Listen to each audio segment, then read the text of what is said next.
안녕하세요 여러분, 승진이입니다. 오늘 영상에서는 제가 생각하는 개발자의 핵심 무기랄까 역량이랄까 그런 것 세 가지에 대해서 한번 얘기를 해보도록 하겠습니다. 제가 다른 영상에서도 말씀드린 적이 있지만 제가 생각하는 개발자의 가장 큰 장점은 커리어의 운신의 폭이 넓다는 점이고, 자신의 열정이라든지 선호라든지 그런 거에 따라서 커리어를 유연하게 가져갈 수 있다, 이런 점을 굉장히 큰 장점으로 저는 보고 있어요. 이런 어떤 시장에서 개발자 본인이 자신의 만족도를 가장 최대한 끌어올리면서 커리어를 만들어 나가기 위해서는 제가 생각할 땐 또 개발자 본인의 역량도 굉장히 높아야 한다고 생각을 하고요. 그러면 제가 생각하는 그 역량이란 거는 도대체 뭐냐, 이런 거에 대해서 한번 얘기를 해볼 거예요. 그리고 저는 이제 이런 것들을 여러분들이 개발자로 일하는 데 있어서 이렇게 마음 한켠에 딱 가지고 계시면은, 그러면서 일을 함에 있어서 이런 역량들을 계속 만들어 나가야겠다, 쌓아 나가야겠다 라고 생각을 하시면은 앞으로 커리어를 하해 나가시는 데 있어서 굉장히 도움이 되지 않을까 생각을 해서 이번 영상 만들게 됐습니다. 그럼 얘기 바로 해볼게요. 먼저 첫 번째는 이 문제 해결 능력이 되겠습니다. 이 문제 해결 능력이라는 거는 개발자가 가져야 될 가장 궁극적인 역량이 아닌가 라고 저는 생각을 해요. 개발자 혹은 테크 인더스트리에 종사하는 이 모든 사람들이 하는 일은 궁극적으로 문제 해결을 하고 있다라고 보셔도 되는데, 굉장히 작은 부분부터 생각을 해보면은 어떤 기능에 결함이 있어서 그 버그를 고쳐야 되는데 그걸 어떻게 고칠 거냐, 결국엔 그게 다 문제 해결이죠. 어디가 문제인지 그 이슈의 원인을 파악을 해서 그러면 이걸 어떻게 수정을 해야 될지 분석을 해서 그거를 고쳐나가는 그런 과정, 소위 디버깅이라고 하는데, 이것도 결국에는 그 작은 규모에서 문제 해결이 되고, 또 추상적인 비즈니스의 요구사항이 있는데 그게 정확히 어떻게 구현이 들어가야 내 비즈니스의 문제를 이 기술적인 부분을 통해서 해결을 해줄 수 있는 건가, 이런 부분에 대해서 엔지니어의 설계 능력이라든지 구현 능력이라든지 이런 것도 다 이제 문제 해결의 일부분이 되는 것이겠고, 또 예를 들면은 개발팀을 이끄는 그런 관리자의 입장에서도 한정된 리소스를 어떻게 분배해서 우리가 원하는 문제의 가장 중요한 것들을 우선적으로 해결해 나갈 것인가, 이런 것들도 조직 운영적인 부분에서 문제를 해결해 나가는 것이라고 생각을 할 수 있고요. 그러면 이제 문제 해결 역량을 늘린다는 건 어떤 의미냐라고 저는 생각을 하냐면은, 그 문제 해결의 그 과정에 있어서의 프레임워크를 반복적으로 학습하고 그 규모가 이제 점점 커져나가고 이런 부분이라고 생각을 해요. 문제를 해결해 나가는 과정은 결국 좀 겹치는 부분이 굉장히 많은 것 같아요. 그 스케일의 문제다 뿐이지, 결국에 문제를 해결하기 위해서는 어떤 문제의 원인을 봐야 되고, 그러면 정확히 뭐가 문제인지를 알아야 되고, 그 다음에 그 문제를 해결하기 위해서는 어떤 부품들이 필요한지, 어떤 구성 요소들이 필요한지, 어떤 사람들이 투입이 돼야 되는지, 누구하고 연락을 해야 되는지, 이런 제반의 문제 해결을 위한 리서치가 바탕이 되고 나면은 문제 해결을 위한 계획이 생기고, 그럼 그 계획에 대해서 좀 검증을 해보고, 어떤 경우에는 그냥 스스로 이게 말이 되는지 한번 곱씹어 볼 수도 있고, 어떤 경우에는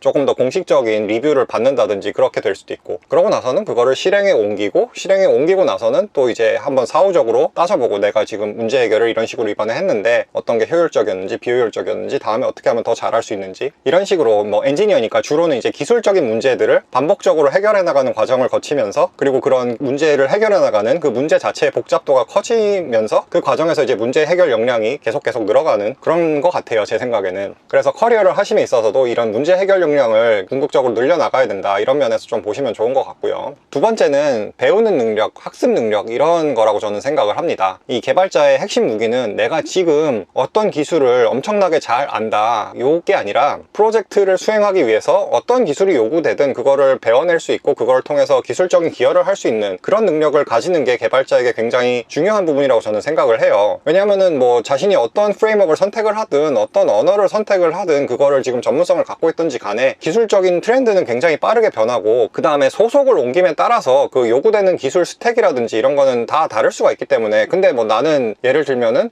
자바가 아니면은 일 못하겠어요, 이렇게만 할 수는 사실 그럴 수도 있지만, 그렇게 하면 자신의 커리어를 이미 이제 한정 지어버리는 결과라고 저는 생각을 해서, 그거보다는 이제 나는 무엇이든 배울 수 있다, 그 다음에 이 자기주도적으로 해낼 수 있는 이런 거죠. 내가 이 프로젝트를 수행하기 위해서는 어떤 거를 배워야 되고, 얼만큼 배워야 되고, 어떻게 하면은 더 이제 효과적으로 배울 수 있고, 이런 부분에 있어서 본인에 대해서 더 확신이 있다면은, 그 다음에 본인이 그런 배우는 역량의 학습 역량이 더 높다면은 엔지니어로서의 커리어를 가져가는 데 있어서 굉장히 큰 무기가 될 거라고 저는 확신을 하고 있습니다. 그 다음에 이제 세 번째는 의사소통 능력이에요. 협업, 커뮤니케이션 이런 부분이라고 저는 생각을 해요. 이 개발자를 절대 이제 코드만 잘 짜면 된다, 나는 구현만 잘하면 된다, 저는 이런 식으로 바라보면 안 된다고 생각을 하고요. 첫 번째에서 얘기했던 것처럼 개발자는 문제 해결을 결국엔 계속 하면서 사는 뭐 그런 직업이라고 저는 생각을 하는데, 그럼 이 문제를 혼자 해결하는 경우도 물론 있겠지만은 문제 자체의 복잡도가 늘어날수록, 그리고 커리어가 이제 쌓여갈수록 당연히 더 복잡한 레벨의 문제를 맡게 되고 해결하게 되고 그렇게 되는데, 그러다 보면은 당연히 여러 사람들이 얽힐 수 있고, 그 여러 사람에는 엔지니어들도 얽힐 수 있지만은 뭐 다양한 직군이라든지 다양한 비즈니스적인 이해관계라든지 그런 부분을 포괄해서 문제를 해결해 나가야 되는, 그리고 그 중심에 코드를 이해하면서 동시에 사람을 이해하는 사람이어야 되는 게 엔지니어라고 저는 생각을 하거든요. 이런 역할을 해나가는 엔지니어에게 있어서 다른 엔지니어 혹은 뭐 나아가 다른 직군과의 의사소통 역량이 뛰어나다는 거는 엔지니어에게 굉장한 무기가 된다고 저는 생각을 합니다. 그러면 의사소통 능력이 높다는 건 어떤 의미냐, 뭐 단순히 다른 사람의 기분을 맞춰주는, 뭐 잘 맞춰주는 그런 걸 의미하냐, 당연히 그런 건 아니겠고 여러 가지 구성 요소가 있을 것 같아요. 일단 뭐 자기 주장을 잘 쉽게 설명할 수 있어야 될 것 같고, 그 다음에 또 그거를 근거를 타당하게 제시할 수 있어야 될 것이고, 또 자신의 주장을 끝까지 무조건 고집하기보다는 다른 사람의 주장이 자신의 주장과는 상반되지만 더 타당한 이야기일 때는 또 그런 부분을 인정할 줄도 아는, 뭐 이런 것들이 있지 않을까 일단 생각이 드네요. 그래서 이렇게 이번 영상에서는 제가 생각하는 3가지 개발자의 커리어를 이어나가는 데 있어서의 핵심 역량에 대해서 얘기를 해봤습니다. 문제 해결 능력, 배우는 능력, 그 다음에 협업 커뮤니케이션 능력, 이렇게 3가지에 대해서 얘기를 해봤고요. 또 이 주제에 대해서 여러분들은 어떤 의견 갖고 계신지 밑에 댓글로 남겨주시면은 또 같이 얘기 많이 해볼 수 있을 것 같아요. 여러분들이 생각하시기에 개발자에게 가장 중요한 역량 한 3가지를 얘기한다면 어떤 걸 꼽으시겠는지 댓글로 많이 남겨주시고요. 그러면 저는 다음 영상에 다른 이야기로 찾아오도록 하겠습니다. 승진이었습니다. 감사합니다.